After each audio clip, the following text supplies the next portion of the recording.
Hello, nutrition enthusiasts, and welcome to the Diet NPO podcast. My name is Zach, and I will be your host. It's a week right before Thanksgiving, and I think it's the greatest thanks that any can give you that you made it through 2022, or that you're staying productive on your studying, or maybe that you've been learning just a little bit more lately through the year. I am working on my projects still, knocking out a lot of my van projects. Today in particular, I'm working about how to take a propane tank and hook it up to like a propane cooktop.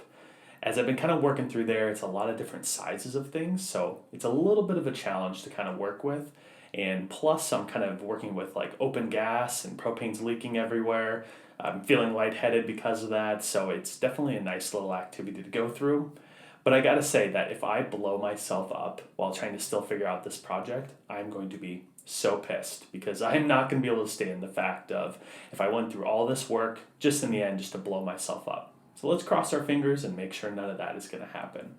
A reminder to all of you that last week when I did episode 20, I said that I was going to do a 2-hour free tutoring drawing for anyone that wanted to go to my Instagram, go to the episode 20 post, share that to your story so we can spread the word of the podcast.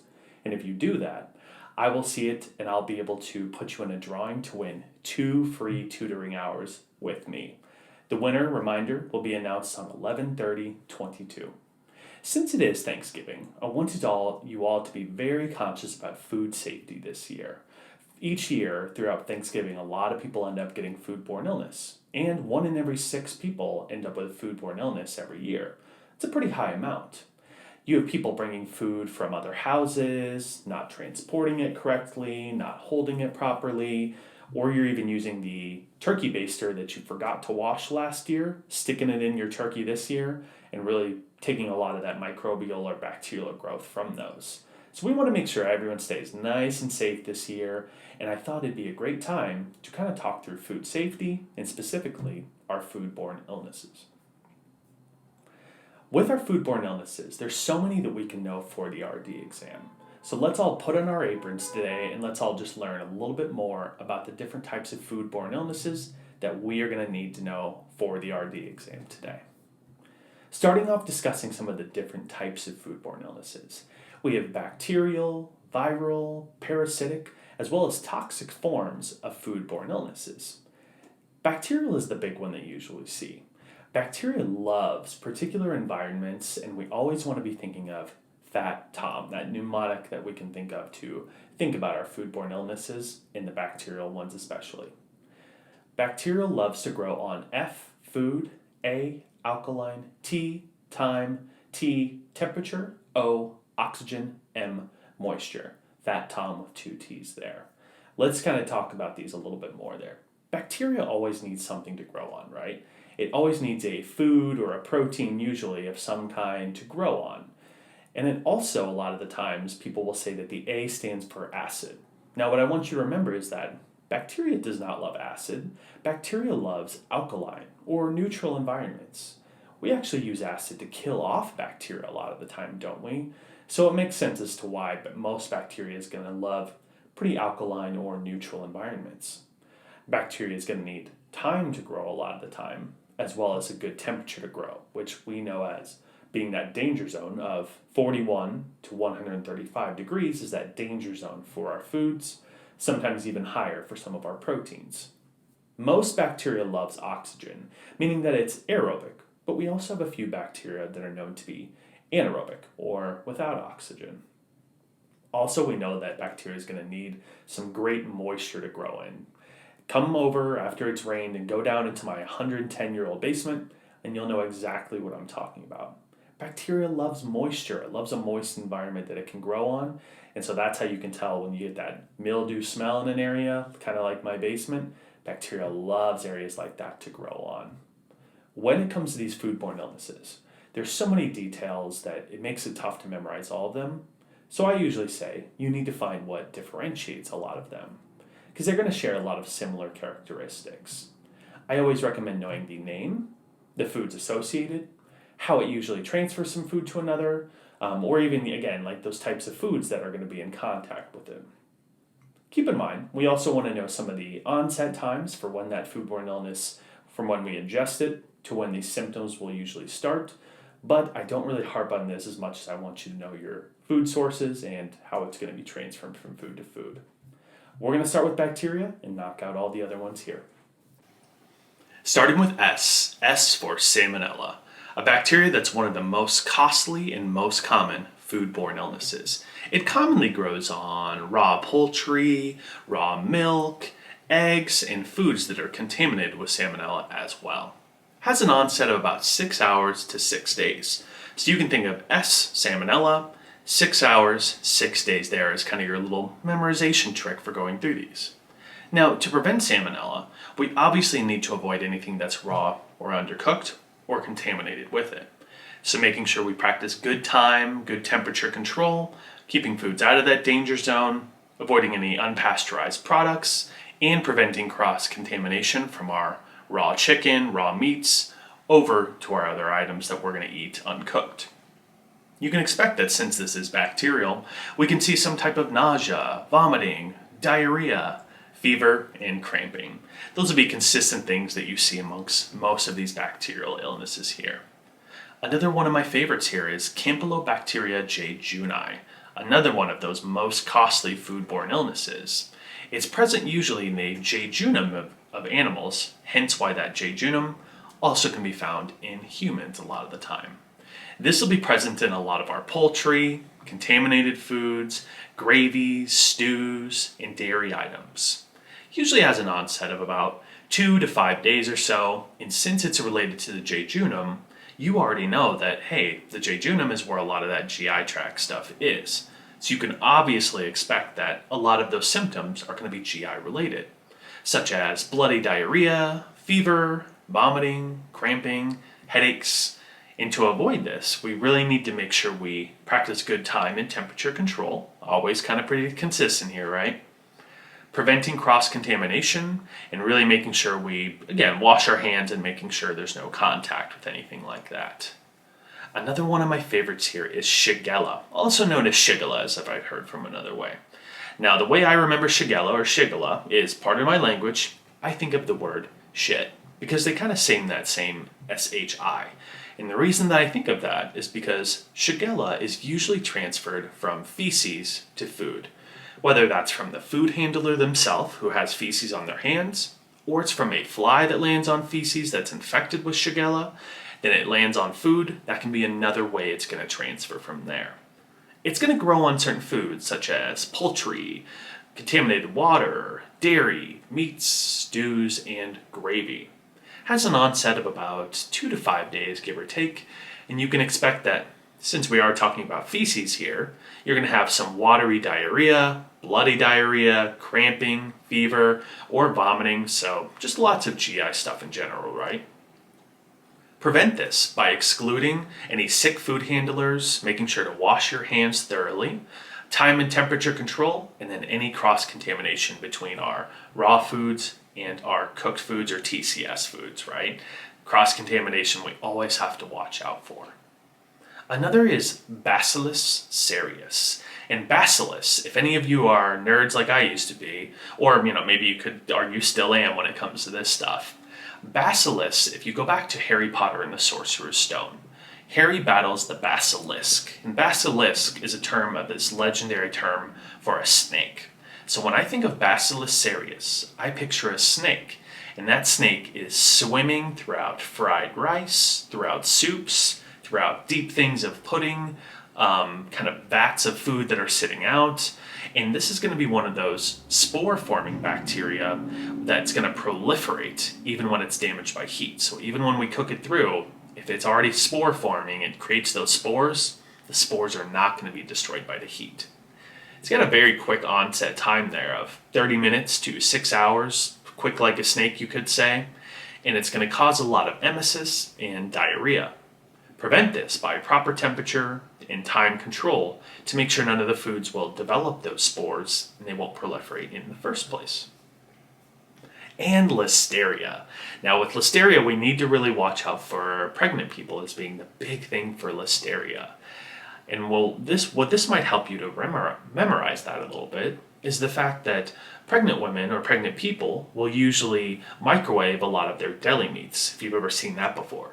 And that's because Listeria can really happen to a lot of our deli meats, soft cheeses, hot dogs, dairy items in general. That's the reason we will microwave those foods. And it'll have an onset of about 1 day to 70 days. Huge range there, right? So if you saw it on the exam, it'd be probably pretty tough to really pin it down just on 1 to 70 days in my eyes. You can expect some meningitis, which is particularly harmful for pregnant women, pneumonia, fever, as well as some neurological symptoms such as muscle cramps. To prevent this, we want to make sure we're going to discard any expired food items, getting those out of there if they are there, preventing that raw cross-contamination with anything. So think of Listeria and think of pregnant people and what they need to avoid in that case. One of my favorites is another costly one, and one of the most costly is Clostridium perfringens. Now I hold up and wave my fingers because I think of perfringes and I think of phalanges, or fingers. This is an anaerobic, spore-forming type of bacteria, and it's also known as the cafeteria bug. So you already know where I'm going with this, right? We can see this in hospitals, buffets, cafeterias, areas where a lot of food is going to be sitting out for a long period of time, and I picture lots of hands going up to touch it, lots of contact a lot of the time. This happens to foods that are on the cafeteria line that have not been held to a proper temperature a lot of the time. You can picture here that we have meats, casseroles, stews, poultries, gravies, with an onset time of about 8 hours to 12 hours. And, of course, as with a lot of GI stuff, you can expect some diarrhea as well as some abdominal pain as well. Another is Staphylococcus aureus. This is a type of staph infection, which we know as in staph infections a lot of the time we think of like skin a lot of the time. Staph is found in the hair, skin, eyes, nose, and it comes from someone who has staph on their hand or their nose. Maybe they pick their nose and then they're touching a lot of our TCS foods. To really prevent this, we need to make sure we exclude any food handlers that have a staph infection of any kind. Also making sure to practice really good personal hygiene in general, and really making sure we have good proper time and temperature control, especially with some of those TCS foods. It's going to lead to some nausea, vomiting, and cramping with an onset of about 30 minutes to 8 hours. And like I said, TCS foods is what I'm thinking of here, because this is like if someone, has a staph infection, touches those TCS foods, such as tuna salad, chicken salad, potato salad, macaroni salad, those types of things. We're not cooking these items anymore normally after this point, so the staph stays present on those food sources. Another is botulism. This is a spore-forming anaerobic bacteria that mainly affects anaerobic type of foods. Remember, that means lack of oxygen in that case. And this is particularly found in our canned foods, raw honey, and our sous vide foods, sous vide being when we put in that vacuum-sealed container a lot of the time. If we do not properly cook, prepare, or can these items the right way we're supposed to, it can develop botulism. And it's just going to it's one of those spore-forming woods. Once it gets in there and we can our items, it's just going to proliferate, get bigger and bigger. It's got some actually pretty, scary types of symptoms, such as double vision, nausea, and even can be fatal if it's left untreated. A big reason for this is we don't want babies to die from botulism, so that's why we recommend avoiding raw honey. That's the big thing there. Has an onset that's pretty short, about 18 to 36 hours of onset, but you really need to get treatment quickly because these symptoms can really kind of hit you there. E. coli is one that we've seen in plenty of media coverage before. Whether it occurred on lettuce or it occurred in raw beef, you've probably seen E. coli once or twice before. It does occur on produce, undercooked beef, raw dairy, and raw juices. You can expect, just like with E. coli, we think of the GI system a lot, because E. coli is already present in a lot of human and animal and digestive tracts, but once it's getting on food, now we're in trouble here. You can expect some cramping, bloody diarrhea, to start about 3 to 8 days after the ingestion of that. Make sure you prevent it by cooking foods thoroughly and practicing very good hygiene. Make sure to wash the foods properly as well. Makes a lot of sense there. Streptococcus is another one that I think of as strep throat. We know what strep is, and it's not typically a foodborne illness as far as the bacteria goes, but it's commonly caused by someone who has strep and they're handling our foods. We need to prevent it by taking anyone who is positive for strep and getting them out of there. So get those sick employees out, practice good time and temperature control to try to kill off as much of the strep as you can. And we're going to be looking at that for about 1 to 3 days after transmission, kind of like strep throat, right? Kind of lasts about that same time. Look out for that sore throat, the fever, headache, and those usual strep cases that you commonly will see. There's a few kind of funky ones of bacteria out there too. One of which is like Vibrio vulnificus. Kind of sounds like, again, like a Harry Potter type of thing to me. Think of this weirdness as being commonly related to a lot of our seafood items, particularly oysters that are caught in contaminated waters. To prevent this, you need to make sure you buy those oysters from a very reputable source that didn't catch those in any contaminated waters, and you can expect some nausea, fever, diarrhea, and chills with an onset of about 1 day after ingestion of those oysters there. Now we're going viral, and we're going to talk about viral-based food illnesses now. Starting with norovirus, also known as the cruise ship virus. This virus is just long enough to ruin your cruise. So it's going to last you about 1 to 3 days, and you can picture all that kind of look from a show or a cartoon where everyone eats something from the buffet line, and then they're running off to puke off the side of the ship, right? So that's kind of what you get to think of here, is that a lot of the times you're going to be seeing a lot of nausea, vomiting, diarrhea, and cramps. And the way it's most commonly transferred, again, it's viral, is from someone that has norovirus, who's touching foods, and the reason it's cruise ship virus is people are always walking in a line in cruise ships. So if someone is touching lots of food and they have norovirus, they're going to quickly pass it on to lots of other people. And you can picture this is going to be a lot of our buffet foods that are commonly served or held out for a long time for the norovirus. Watch out for that cruise ship virus especially. Another favorite, and I don't know why it's a favorite, but it's hepatitis A and E. I have a patient of mine who has hepatitis A, B, C, D, and E. LMNOP, QRS. It seems like they have every single type of hepatitis. That is crazy, right? They have the whole alphabet, it seems like. You should know, hepatitis is inflammation of the liver. Hepata, liver, itis, inflammation of. So you might expect to see some type of common symptoms that you would see with hepatitis or liver diseases, such as jaundice, fever, fatigue, cramping, overall levels of just decreased energy and weakness, and stomach pain as well. You definitely need to prevent this by excluding any food handlers that are having hepatitis A or E. If they have jaundice look and they're yellowing, get them out of there, and making sure to properly cook all those foods through and watch out for any of that fecal transmission that can probably happen, especially with ready-to-eat foods, because we're not really cooking those types of foods all the way through anymore once they're prepared, so make sure you watch out for those types of foods in particular. Tying it up today with a lot of our worms and those parasitic foodborne illnesses. One is known as Giardia duodenalis. Duodenalis is a parasite commonly found in drinking water and contaminated waters. When I think of Giardia, I think about the water in Mexico and why they always say don't drink the tap water there, because it can have Giardia and other types of parasites in it. It'll lead to, if you've experienced it yourself already, diarrhea, cramping, nausea, and a fever, and you can expect it to last from about 1 to 3 weeks after you get back there. Contaminated water is the biggest thing, whether we're washing foods with contaminated water, or you just drink contaminated water, maybe you have seafood that's caught in contaminated water as well. That's going to be the biggest reason why that we're going to end up with Giardia there. The final two to go through today are my toxins.